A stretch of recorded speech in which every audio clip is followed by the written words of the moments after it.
Everybody out there in the interweb land. Today on the podcast, we are going to be talking about the second half of the Alberta Employment Standards codes. We're going to go to the website. We're going to review it one by one. We already did the first half, so check last week's episode if you want to see the first half of that.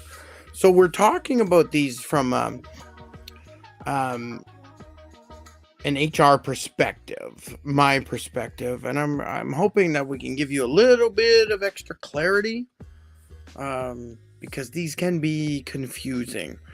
So I'll try to give as much clarity as I can as we go through each one.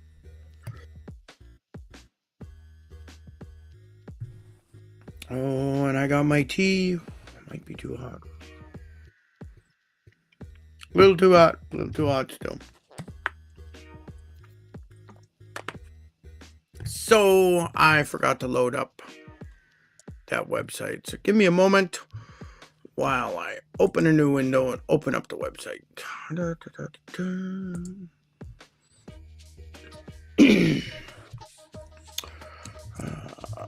Alberta Employment Standards. Let's have a look.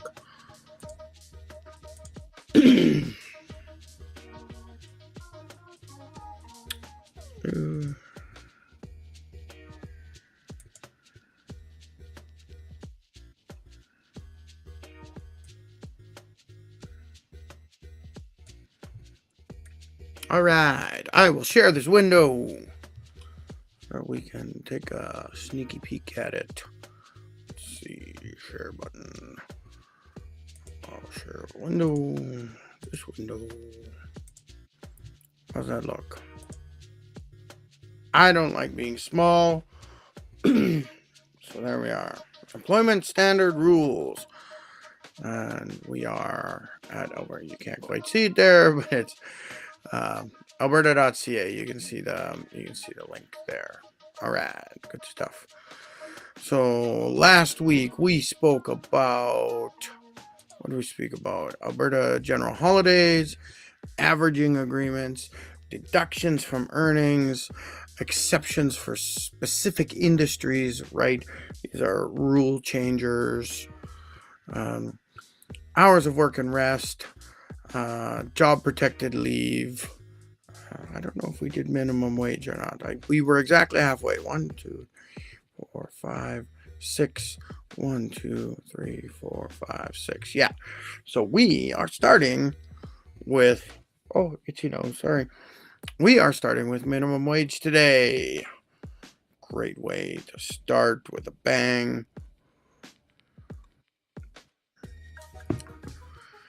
Alberta employers must pay their employees at least the minimum wage. Just the law.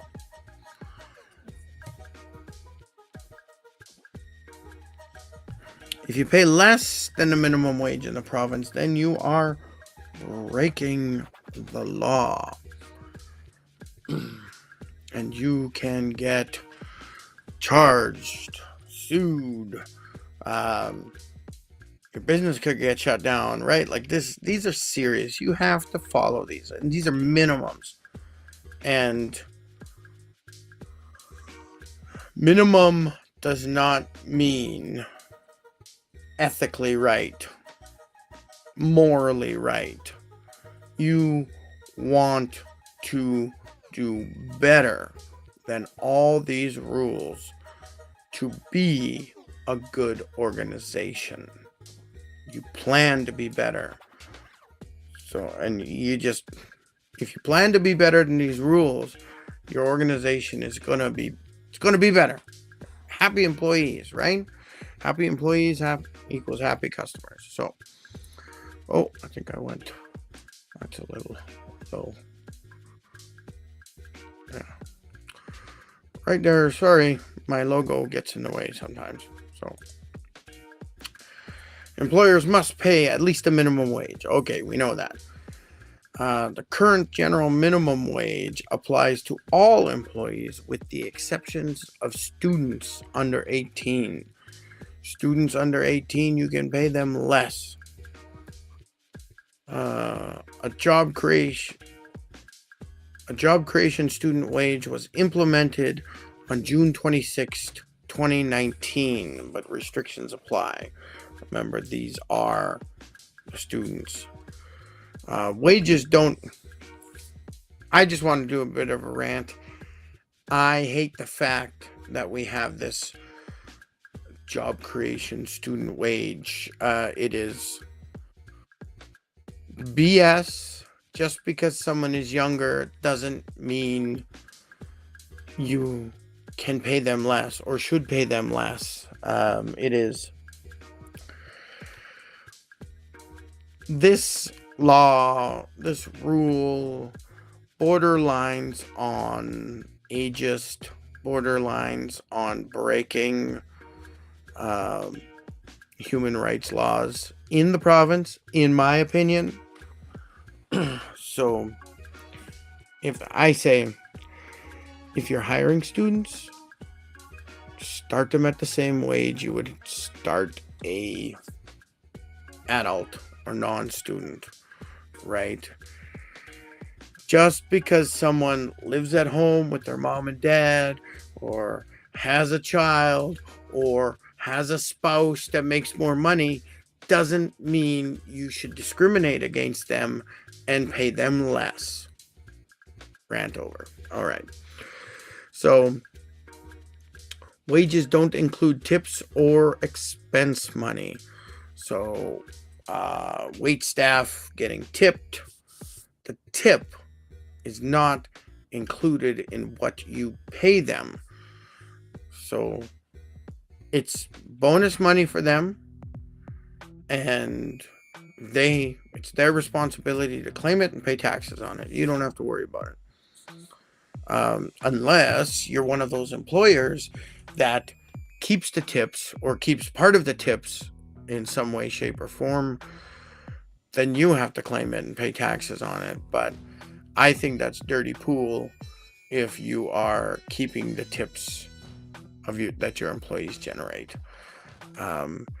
Their good service is what earned the tip, not your business that you've invested in a business and now you're the owner of, right? That didn't earn the tip. One thing I would say is a lot of times if you have wait staff or customer facing staff where that person is tipped, you could request that wait staff chip in to pay the backroom staff. So the cooks and the bell boys, the people who clear the tables away. Oh my god, I forgot the name. Anyway, anyone who's not directly taking the cash or serving, they're all part of it. The cooks made a good meal. The other staff cleaned the dishes well, cleaned the tables well, right? And they should be part of the tipping process. So finding some way to share the tips is always nice. So get creative with that.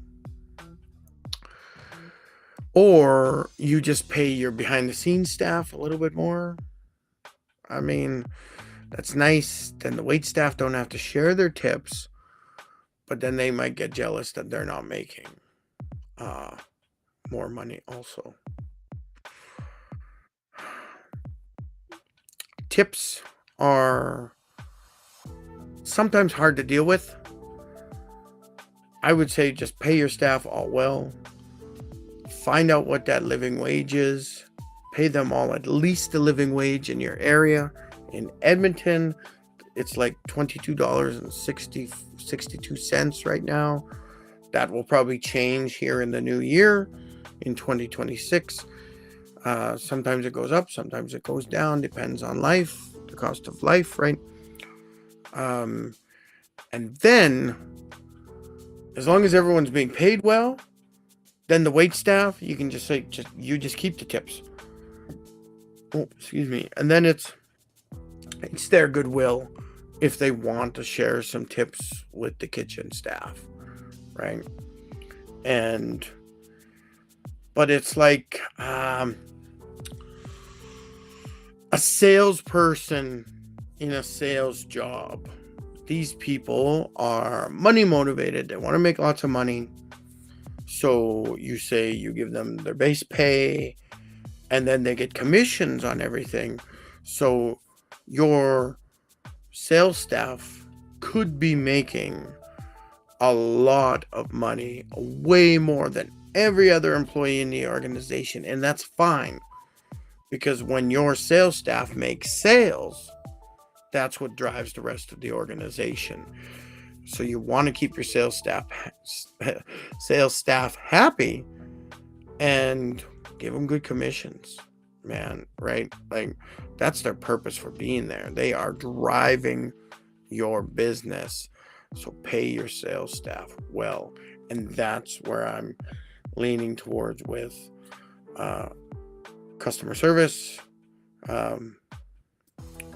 hospitality staff, wait staff, these people that might get tips for the front end. If they're being paid well, they're going to do a good job and they're going to get more tips. Good on them. Let them have it. I mean, if your business depends on collecting some of that tip money, you're doing something wrong.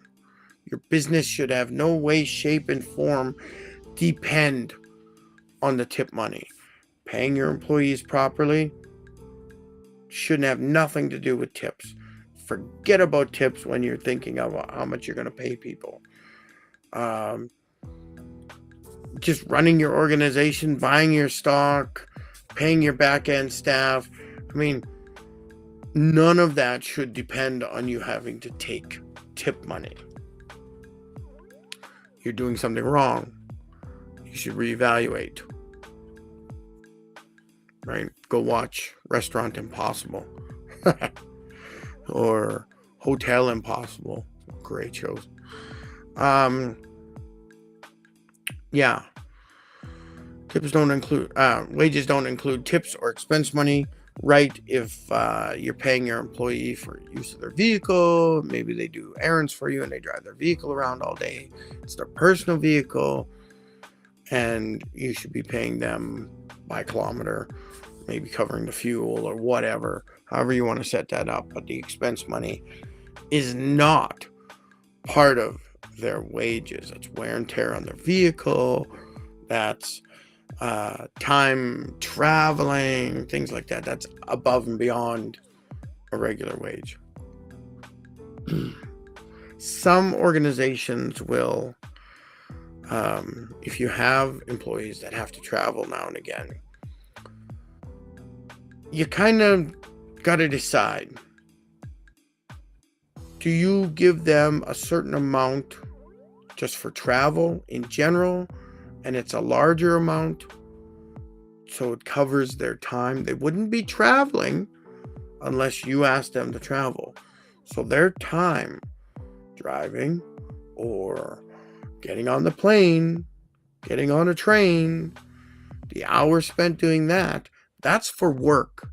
You requested them to do that. So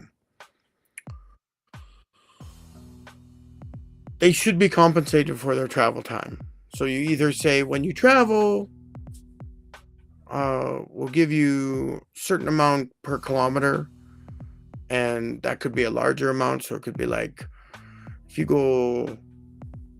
you're traveling with your own vehicle, we're going to pay you $2 a kilometer, and that covers all your meals, maybe not your hotel, keep that separate, but your fuel and incidentals and things like that, wear and tear on your vehicle, and your time, $2 a kilometer, right?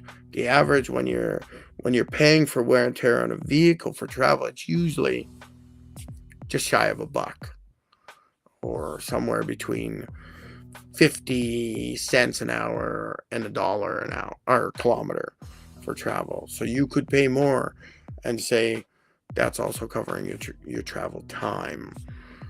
Or you give them regular expense money. We're giving you $75, 75 cents a kilometer, and you give us receipts for whatever expenses you have, and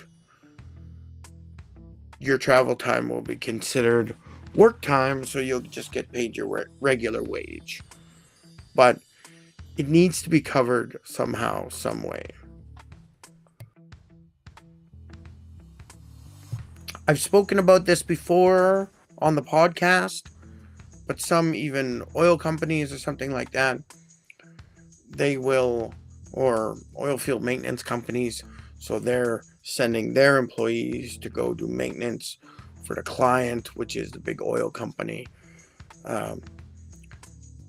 They will have a lower rate for travel time. So it takes you an hour to get out to the site and an hour to get home. We're only paying you minimum wage for that time, $15 an hour.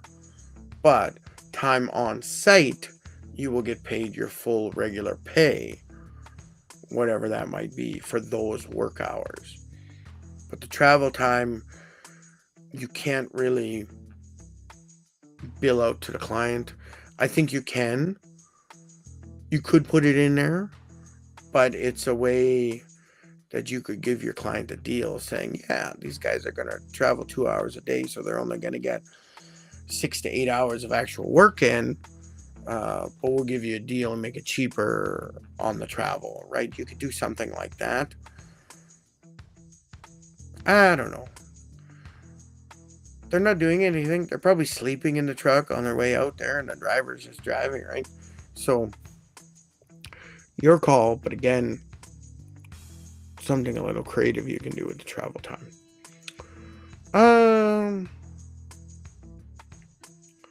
There are separate weekly and monthly minimum wages for some salesperson and domestic employees. So this is similar to what was that one we did?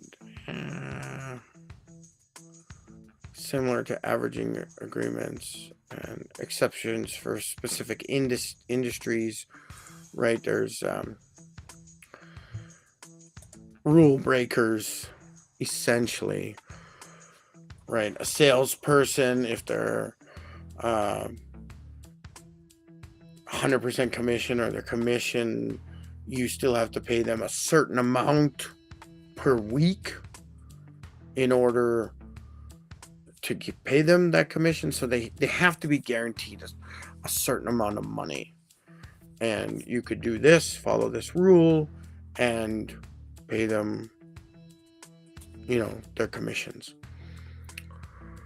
Domestic employees, they're also different. I think we might have talked about it last week, but essentially some domestic employees will live with you, and at that point, there's a minimum you still have to pay them, even though they're getting free room and board with you. So you still have to pay a certain amount per month, I think. So you just got to remember those little rules. Maximum deductions below minimum wage for provided meals and lodging are $3.35 per consumed meal and $4.41 per day's lodging. So this is what you can deduct from your employees if you're offering the lodging and the food, with the food and the lodging, right? If you got both in there, then you can deduct that little bit each day from their pay. And this could be other locations like camp jobs. You could make that minimum deductions, or those maximum deductions. Sorry, I forgot. This is a maximum. This is all you can charge if you're supplying meals and food for the day. Oh, speaking of meals, I suddenly got hungry. Oh my god. Oh. So that's the basic rules of minimum wage. Let's see, we're gonna go into the overtime. I'm gonna go back to Overtime hours and overtime pay. Most employees, full and part-time, are entitled to overtime pay. So let's go over the basic rules here again. Is that...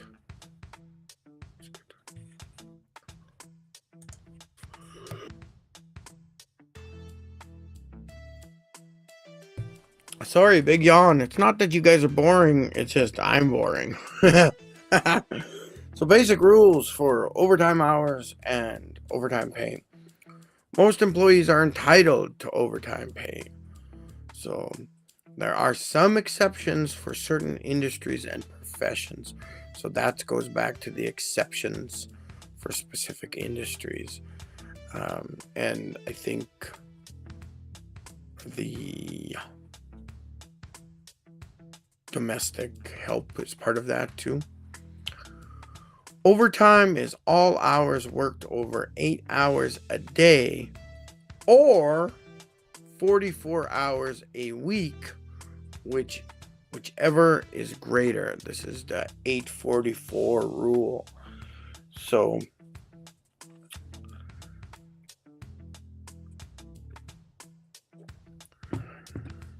every week your payroll has to make a calculation, or you, if you're the one doing the payroll, has to make a calculation.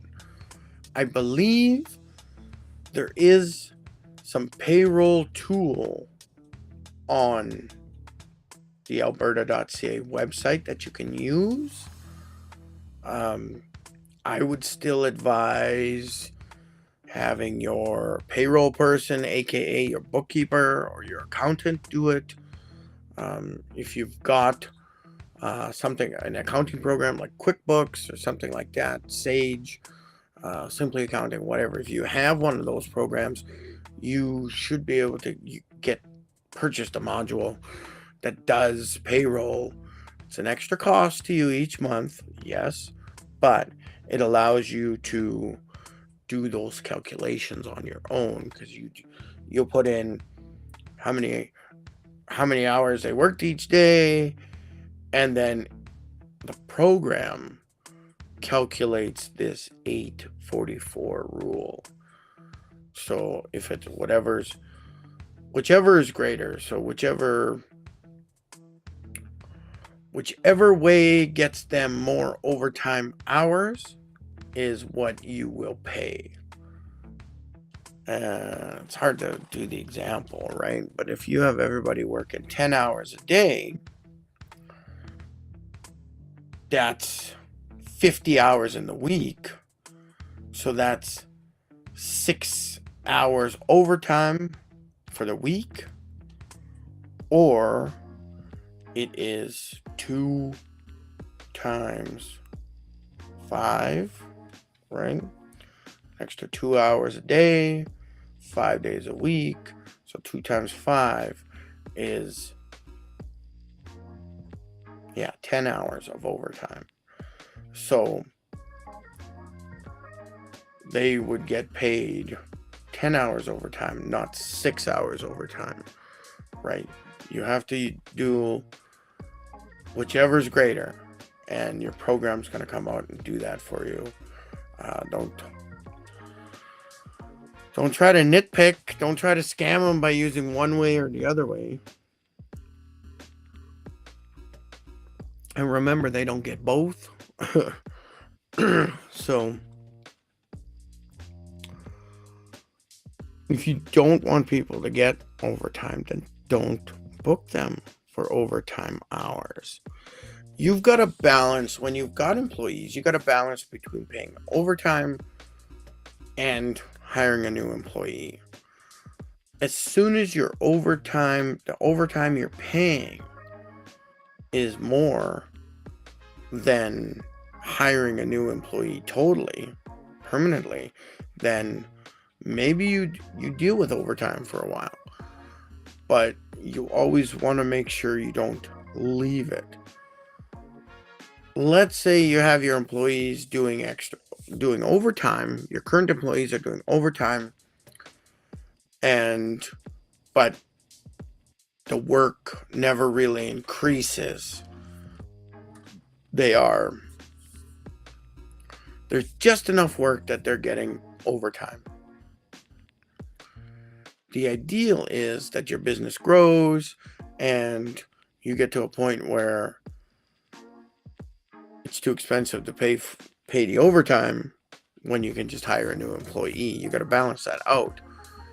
But just remember, if your business isn't growing, say it's flatlined at a certain level and it's not growing, but you're at a prolonged level where everybody's doing overtime, you are going to wear out your employees. You're gonna burn them out, right?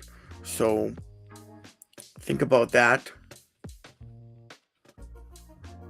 I know if your employees are working for a client or something like oil field workers, you are billing OT per employee. So, it's all a beautiful tapestry. But you need to make sure that you balance it out. If your business is level, but everybody's doing a bit of overtime, that's not sustainable in the long term. It's saving you some money as the business owner, but you're sacrificing your employees. You're burning them out. You're stressing them out. It's not what they were hired to do, right? So, sorry.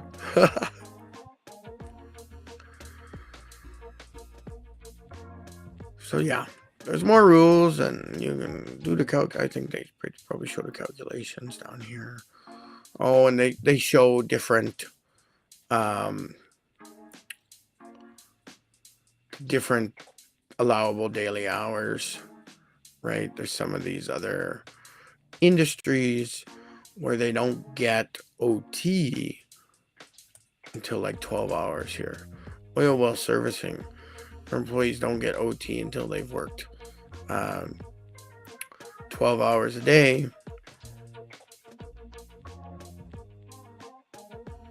But then you don't calculate overtime until they've reached 191 hours in the month. So it's, be careful. What's your industry? What are you allowed? You see home care and residential caregivers, different information. So be aware of that in your industry. Payment of earnings. Moving on. Employers must follow rules for paying employees and providing pay statements. Oops. I put too high. Okay. Employers must pay their employees at least once a month. So that's your minimum pay monthly. Or use one of the following pay periods listed below. And I think most of us find it harder to deal with just getting paid once a month, because then we have to become pretty good budgeters, and a lot of us never learned budgeting in school, right? So I think paying monthly is kind of, I don't know, kind of cheap to make your employees work a whole month before you pay them any money. Not saying it's cheap. I mean, feels almost unethical.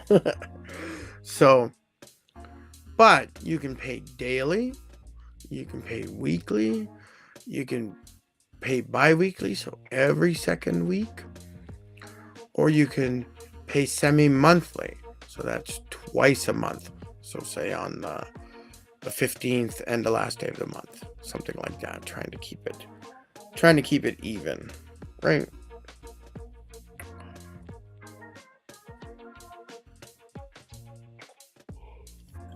And I think a lot of organizations pay bi-weekly.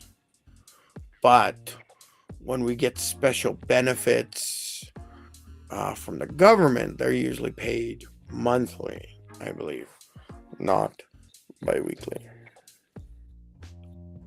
Oh, I think even if you're on employment insurance, they also will pay bi-weekly. So I just can't stop yawning. Sorry, guys. It's only my second cup of tea, so maybe I needed to drink that faster. Right, yeah, most government agencies will pay bi-weekly, so then that's 52 divided by 2 ends up being 26 pay periods a year, and it makes it kind of clean because it fits. Some months you'll be paying your employee 3 paychecks because longer months and just how the months work. So I think there's 2 or 3 months a year that it aligns that way. So be mindful.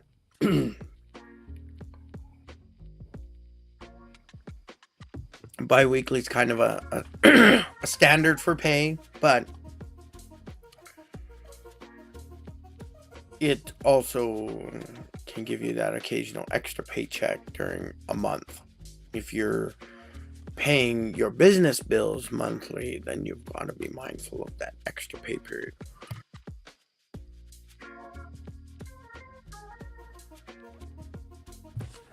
So employers must also is that too low? No, that's good. Employers must also provide employees with a statement of earnings for each pay period. You earned this much an hour. We made these deductions, whatever they might be. Government deductions. We talked about deductions last week. So they'll be listed there, and then how much tax is deducted, and it may be split up provincial and federal taxes, right? And then it'll show what the net pay is, because that initial pay, what you earn per hour, that's gross. What you're paying them is net.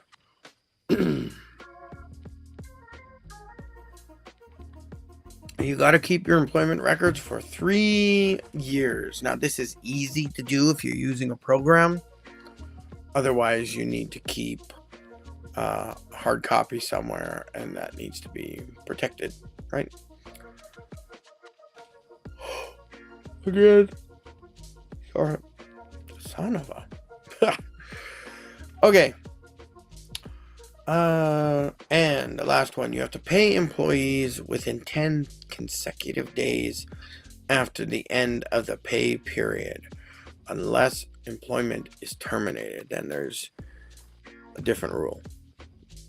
And I think that's the next section we'll talk about. So it might talk about pay there.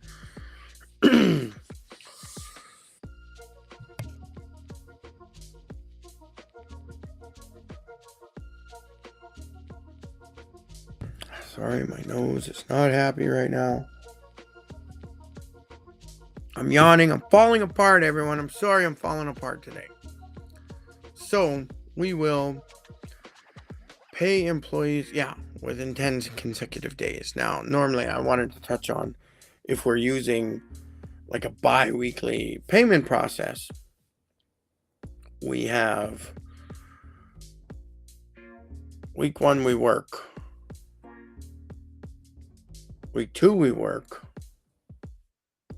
And on week 3, we actually get paid for those 2 weeks preceding.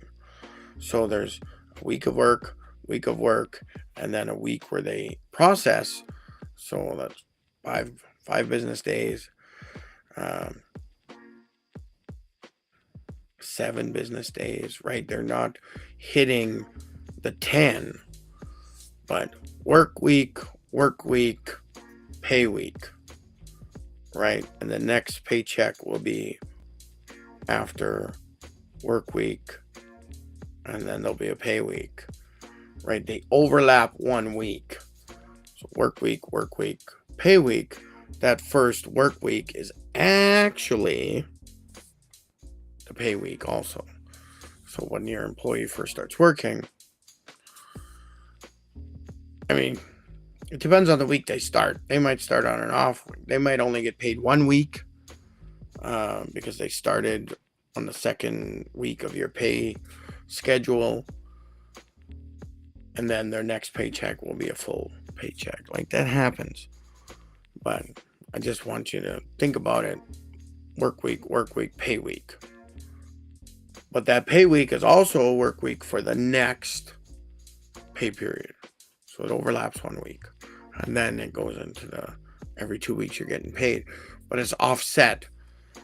You're not getting paid for today. You're getting paid for last week. Now, some organizations do that. If that's normally for wage employees, right? I charted my hours, or I posted my hours, and I worked last week. I posted my hours, and then they calculate how much I make, and that's hourly workers, wage workers. If you are a salary worker, it is paid up to that day. So if you suddenly quit at the end of payday, that overlap week doesn't count for you, because as a salary employee, you're actually being paid up to and including the day you get paid. And that's salary, because they just divvy it out and say, oh, we'll split this up. This is how much you get paid a year, right? Whereas the hourly worker has to hand in the timesheet and get it approved, whereas the salary worker does not. So that's the difference there. Is there something else I want to say about that? I think that's all I got to say about that section. So we're going to go to termination and layoff. You can see some of these were already clicked. That's because occasionally with my business, I do have to help my clients and I go research. Proper notice must be given when an employee quits or an employer terminates or temporarily lays off an employee, right? So it's a bigger section. Quite a bit to talk about, so let's move the basic rules. We'll start there.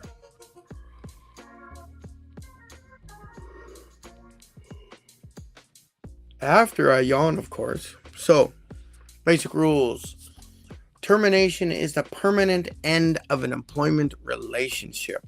There are many terms that are used to refer to termination, including quit, resign, retired, fired, let go, and dismissed. Layoffs are a temporary pause in work. They can end in a recall to employment or a termination. So we're laying off everybody for the next 6 months because the muskeg out in the woods is now thawed and we can't get our big equipment out there. So this is kind of a seasonal worker situation. So when freeze up comes, we're gonna call you back and see if you want to come work again, right? They're laid off. But if they don't get called in for the work, then technically at that point they get terminated. Employees and employers must give each other written notice of their intention to end the employment. Important details for termination notice are, so this is, consider these what you should be putting in the letter. Employers can pay termination pay instead of providing termination notice. We're firing you today And based on that, we're giving you 3 weeks severance pay, right? But you're gone today. Notice is not required if employment is 90 days or less. So here in Alberta, we call this a probation period. And we can just send you home. It's not working out. Sorry, you're gone, right? And we don't need to provide you any sort of notice or termination pay or any severance pay or nothing like that, right? Notice is not required for seasonal or task-specific employment, right? In our first example, we hired the heavy equipment operators to work through the winter because the ground is frozen and the heavy equipment can roll over it all right without getting stuck in the muskeg or the swamp. Task-specific employment, we've hired you to do this thing.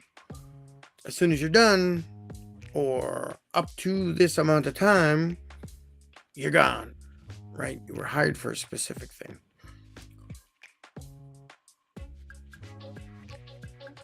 Oh my God, sorry. Notice period length is based on how long the employee has been working for the employer. So the employer must say, brand new employee who worked 1 year, you're like, we're going to let you go at the end of the week or 1 week or whatever, or whatever it tells us to do here. But an employee that's been with you for the last 10 years, 20 years, you're going to have to give them more weeks notice. Let's see, you should be able to see all that, right? Employee earnings should be paid within 10 calendar days after the end of the pay period in which termination occurred, or 31 calendar days after the last day of employment. Employee earnings must be paid within 10 calendar days after the end of the pay period in which termination occurred, or 31 calendar days after the last day of employment. So that seems bizarre. They don't seem to work together. This is where an expert like me should tell you what to do. So people always say, oh, you got to pay me within 10 days. No, I have to pay you within 10 days of the end of the shift or the pay period.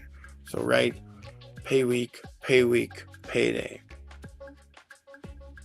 So I fired you at the end or at the start of this. I fired you on the Monday of the pay week. I don't have to pay you until 10 days after this 2-week period. You got fired here. So this week, next week, the pay week, you're probably going to get your last paycheck on the regular payday. But technically, I could drag it out till the following week because it's 10 days after the pay period. Not 10 days after you get fired, 10 days after the pay period. And if you're getting paid monthly, then you got fired or terminated halfway through the month, and at the start of the month even, the company doesn't have to pay you until 10 days after the end of the month. But it also says, or 31 calendar days after the last day of employment. So, I mean, I don't know why there's a difference here. We'll probably have to go down and read more. Honestly, I don't remember the 31-day thing.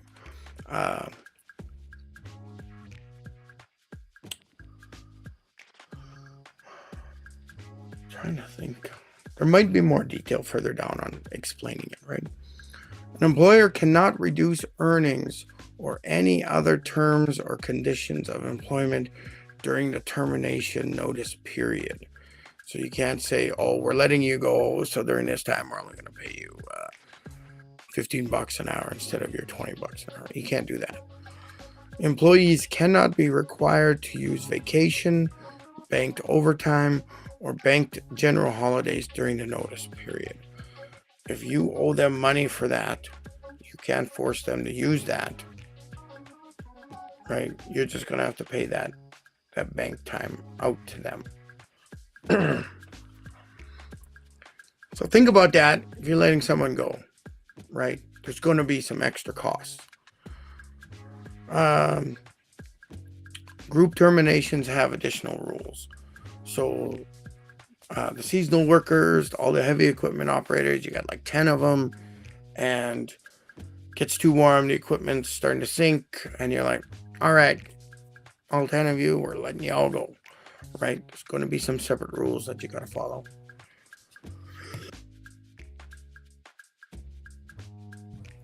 Right? The government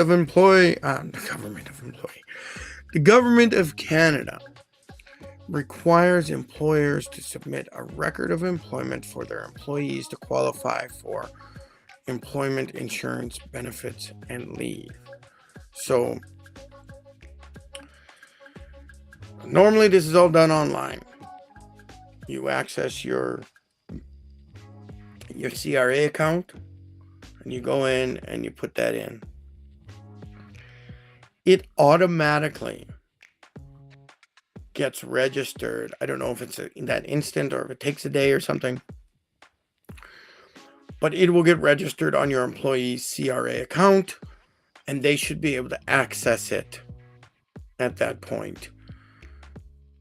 I think gone are the days where the employee demands their ROE, their employment, the record of employment as they're walking out the door. Because it's registered, they should have access to it. There should be no issue. That being said, go ahead and make a photocopy for them. There's no reason to have it because it is recorded. So if the employee gets terminated, you fill out the paperwork with CRA, the next day the employee walks into the EI office to get employment insurance or start the process. EI should be able to access the record of employment. They won't demand that from the employee, or they shouldn't demand that from your ex-employee because it's all online now.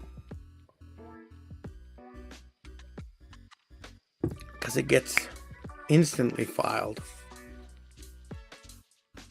The hard part is if you or your accounting staff or your bookkeeper or accountant or whoever takes time to fill this out. Maybe, they fill it out in a week or something.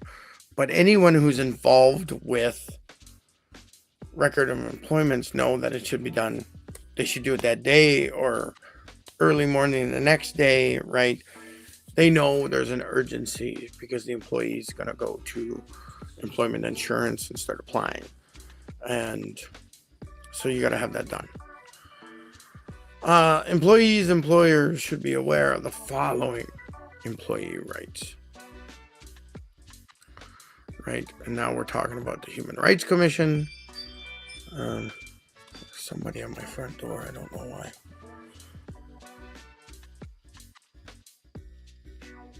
Let's have a look. Somebody came in the house. Oh my God, somebody came in the house. Oh, it's okay. Someone for my mother-in-law who lives with us. Anyway, so you need to know these additional employee rights, termination of employment. You need to look it up, research it. Duty to accommodate at work, right? You don't just fire someone because you hired them able-bodied and now they're in a wheelchair. You can't do that. I think we might have talked about that. The duty to accommodate up to the point of hardship.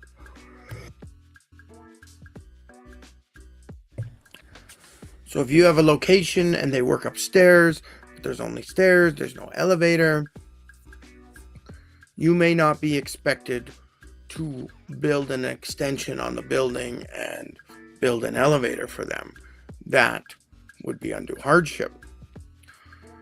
What you could do is find a space for them on the main floor for them to continue working, and even possibly putting up a couple walls or something, basically building them an office. That might be reasonable.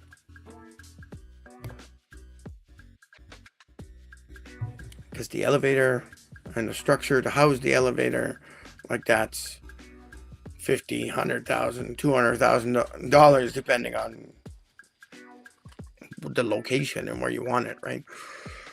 But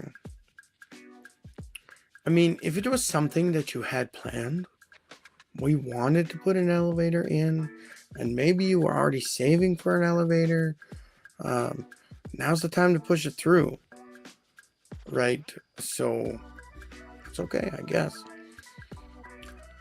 But certainly accommodating your employees as much as possible, and that includes mental health issues. If you're finding someone is coming in late a lot, then you want to talk to them first before disciplining them for being late.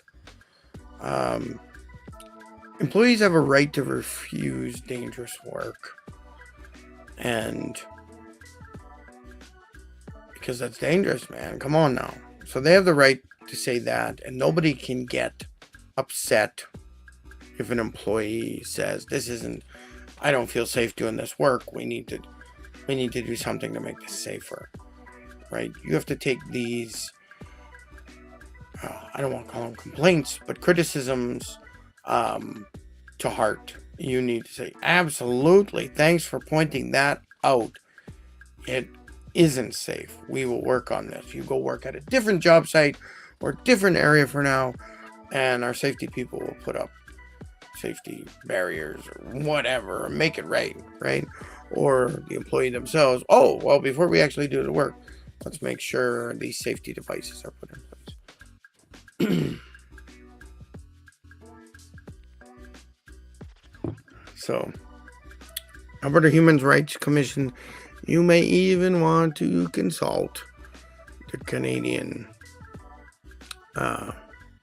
Charter of Human Rights, right? That might be something you might want to review also. Termination of vacations and vacation pay.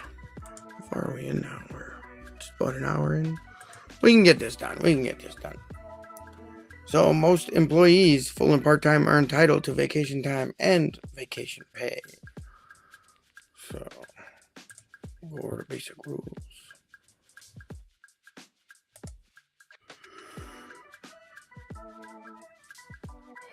This is dangerous. This is dangerous work for me, trying to record myself without enough caffeine. So, basic rules about vacation pay. Employers must provide an annual vacation to most employees based on length of service to make sure they can rest from work without loss of income. Employees are only working for you because you hired them. So you have a responsibility to their physical and mental health because they are doing work for you, and they may be on location for you. If they weren't there, you wouldn't have the responsibility of giving them vacation, right? So maybe that was backwards. But you can't be upset that you have to give people vacations. You can't be upset that people take vacations. And a lot of times you can't really put a lot of rules on vacation. You can request that your employees don't take vacation during the busy time. That's between May and June each year. I would prefer if nobody took vacations during this time. Right? Just so you don't have to hire an extra person for 2 months or something, right? But you really can't deny vacations. Number 2 here, employers must give vacation time, and employees must take the vacation to which they are entitled. So yeah, you have to give vacation time, and your employees have to take it. So take your vacation time. In places in Europe and stuff like that, they have like 6-8 weeks vacation every year. And here in Canada, North America, I don't even know if they get vacation time down in the States. Seems archaic if they don't. But here in Canada, you have to give vacation time based on a number of years. We know this. But you don't have to give that vacation in the first year. They have to work a year before they earn the vacation, right? Right, here it is right here. Employees must work 1 year before they're entitled to vacation time. Remember, this is the minimum. You could give this vacation time sooner. If you give them vacation time sooner, you're not breaking the law. You're doing better. If you say you must work 2 years before you're entitled to vacation, that's breaking the law, right? Employees are entitled to these minimum paid vacations. Paid 2 weeks with pay after each of the first 4 years of employment. So yes, you have to pay that first year, and then every year for the next 3 years, right? The first year, then 3 more years. So a total of 4 years, you get 2 weeks. And then after 5 consecutive years of employment, you give them 3. But this is minimum. If you give them less, you're breaking the law. It's okay to give them more. It's okay to say you can start taking these vacation paid days after the 90-day probation. Oh no, I'm just burping. Excuse me. And hiccuping. I'm not winning here today. Sorry, everyone. Right. And you could even put in another layer of that. After 10 years, you get 4 weeks, right? If you're in a union environment, or you might not be union environment, you're probably a small business owner, but union environments, the union may demand more, right? So they'll say 2 weeks vacation starting from when you get employed. So no 1 year, and it's only the first 3 years. And then after 3 years, the 4 plus, then you get 3 weeks. But they may say, well, we get 3 weeks from starting day 1, and then 4 weeks starting year 5, right? And you could put in that extra layer after 10 years. You get 5 weeks, right? My wife's in a similar situation. She's worked with her organization long enough that the union has mandated or negotiated these extra benefits for their employees. So that's great. She gets lots of vacation time. It's pretty awesome. Yeah, that's the basic rules here. If you don't follow the rules, you're going to lose it. Okay, so the last section.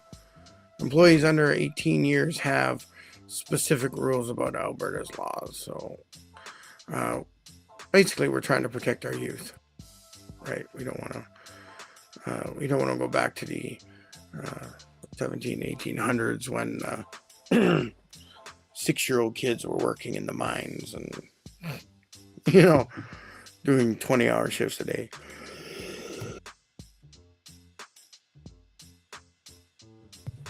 Doing dangerous work.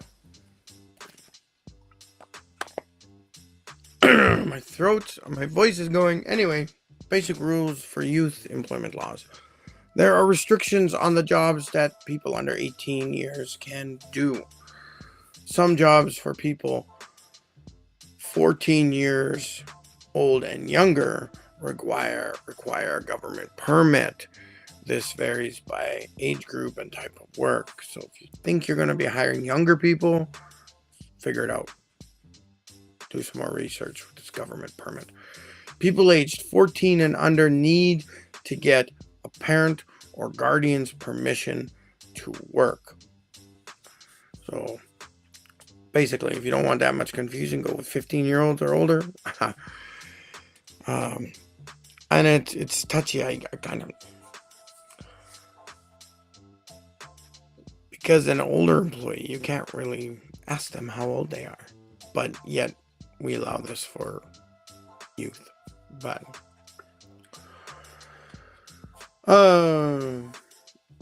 there are also restrictions on the hours when people under 18 are allowed to work. So, I mean, they wouldn't be doing overnight shifts, things like that, right? They would be working basically during the summer. It'd be just like school hours until 8 o'clock or 9 o'clock, and during the school year it would be just after school to 8 or 9 o'clock, something like that, right? Like it's going to be this restricted time. So consider that if you're going to get an employee who's under 18.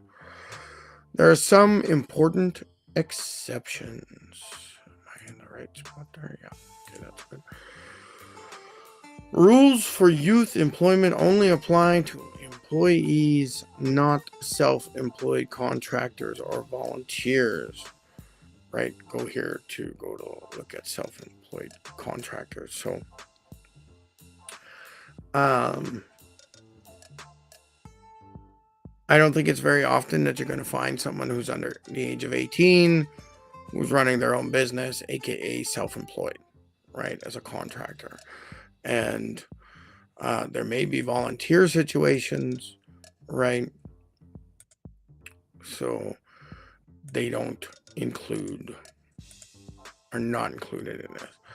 There are different rules for students in approved training course or integrated learning program. So watch out for that.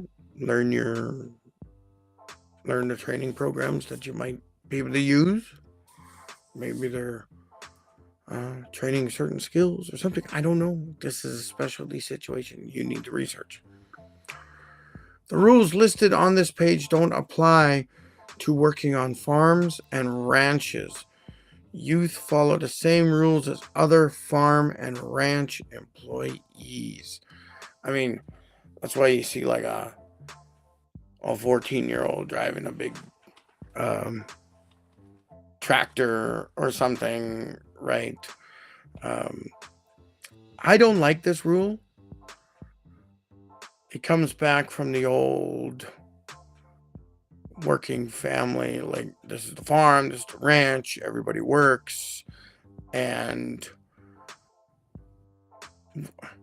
honestly, we know that a lot of accidents happen around the equipment and machinery on a farm.